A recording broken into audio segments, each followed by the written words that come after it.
Hello everyone, what's up, what's going on? Welcome back to 4Strategy Gaming. We're going to be looking at a Terran strategy today. Today's player that we're looking at, focusing on, is Roxkiss Braddock. This is the Terran player, and the opponent in this game is Mouse's Mana. So yes, let's go right into Braddock Vision. What will we be taking a look at today? Well, today we're going to take a look at a 2 racks fast expand with some early pressure, and then just going into a heavy biomix with stim pack. And actually, what's going to happen is we're going to be seeing Braddock here go for the combat shields before the stim pack. With his 2 racks, there's going to be one with a tech lab and one with a reactor on it.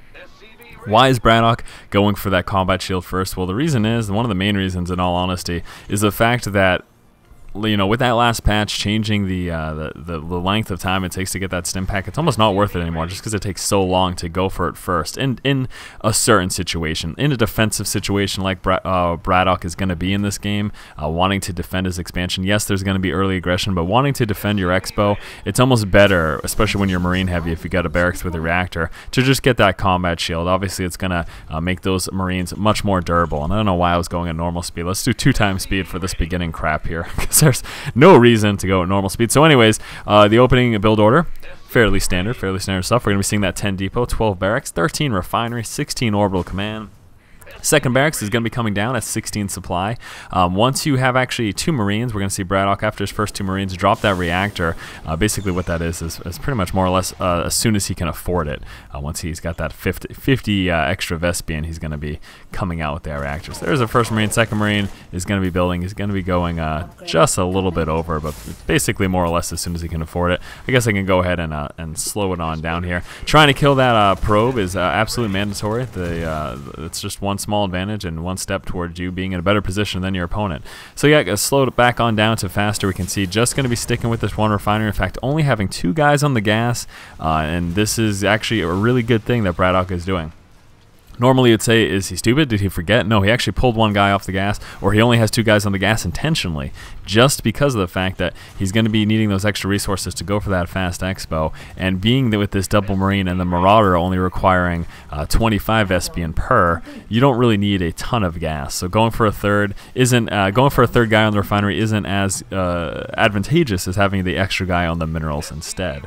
So yes, that has been the build order up until this point. We can see those marines surprisingly shooting back that stalker. Actually, the stalker could easily push up at that point. But anyways, that is neither here nor there. So yes, 16 orbital command, 16 was that second racks. This reactor went down at 18. Tech lab went down to 19. Basically, as soon as this rack's finished, that's when the tech lab went down. And what's going to happen is we're going to see Braddock continue to pump out units, and then he's going to push, and at the same time of the push, he's going to come down with this command center. He's going to start that combat shield, basically. So here comes the push. The whole point of this, well, the point of this is twofold. Early aggression, trying to make your opponent think you're doing something other than what you actually are. Because in all honesty, what Braddock is doing here is going for an expand build, but he wants to kind of fool his Protoss opponent into thinking that he's going for like 3 racks early aggression. That's the whole point. So he's pushing out, and he's going to be trying to be aggressive and do some damage. We're actually going to see him try to come down with his bunker here. Try to micro away. You're not going to have any upgrades at this point, so you're just going to rely on micro. You can keep your guys away from those zealots as long as you continue to peel them back. Trying to go down for that bunker is very good as well. And again, like I mentioned, at the same time, what we're seeing over here, Braddock coming down with that expo, starting that combat shield right there as well, taking advantage of the fact that you're distracting and harassing your opponent.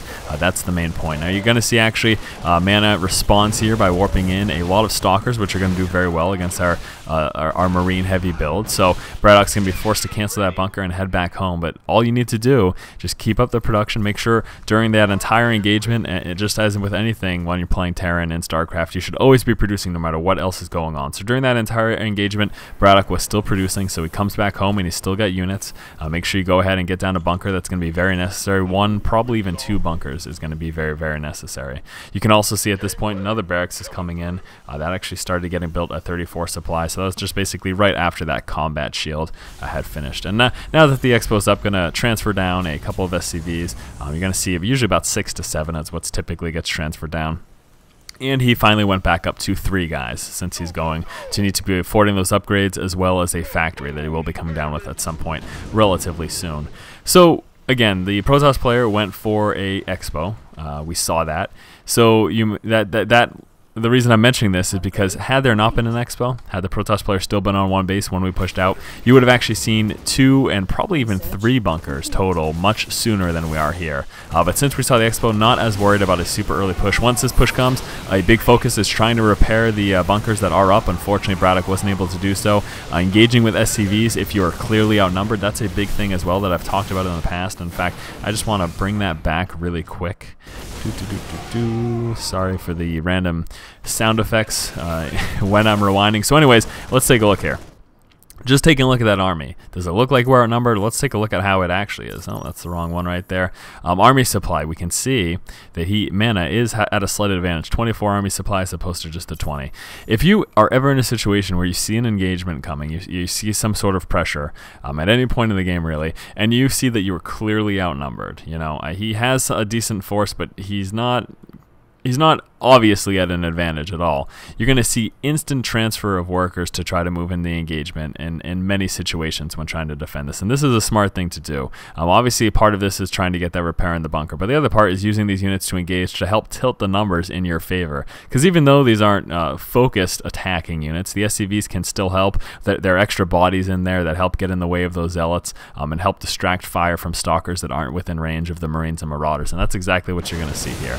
So here we go. Here's the engagement. First trying to pull down for that repair. It doesn't work, so now it's just time to engage with the SCVs.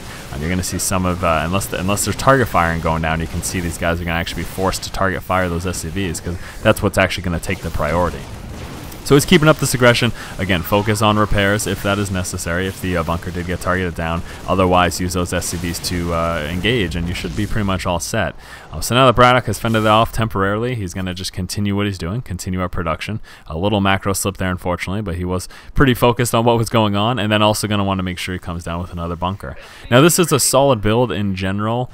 Just getting up any kind of relatively quick expo is going to be really, really beneficial to you. You can see that stim pack coming out right now for Braddock as well. In terms of timing pushes, what you would actually look to do is you'd want to move out once that stim pack finishes just to see what's going on and see if you can actually kind of knock them out really early. And that's more or less what's going to happen. What actually ends up happening is Braddock gets attacked and then goes for a counterattack, but it just so happens to work out that right when that attack from his opponent is just about finished, that stim pack is pretty much finished as well, and then he's going to push out with attack. Obviously also concussive shell, pretty good as well. But you can see here, almost 10 minutes into the game right now, and there's still no stim pack and no concussive shell, but he's been okay just with these bunkers and then using those SCVs to defend early game. And that's something else I really wanted to show you guys in this video, was early game defense against a kind of a strong push from a Protoss player. 2 guys just kind of chilling out. They're having a little conversation before the big battle. I'd have to imagine that's what's that is baffling actually, that both these guys are just chilling there with their units. So we're gonna see Braddock move down now, take that out. So yeah, very solid build. Trying not to ever get supply blocks. You're going to get really close to a supply block once you're on 2 bases and you're running out of a lot of production buildings, especially once you get up to your 4th, 5th, and 6th production building. You almost need to consistently make supply depots just to keep up with constant production. Otherwise, you're going to get capped on a regular basis. And yeah, I mean, bunkers are just incredible defense early game. That's something that definitely can't be overstated. I think this build in general is really strong against Protoss. A 2 racks expand can be very, very effective. That early aggression could even be better than it actually ended up going here. So we're going to see the push. We actually see Mana use a nice use of force fields to prevent those repairs. But now that stim pack is just about finished, Braddock's going to be feeling fairly comfortable. Something else to note in this game is actually Mana does end up going for a 6 gate instead of teching up to Robotech for Colossus.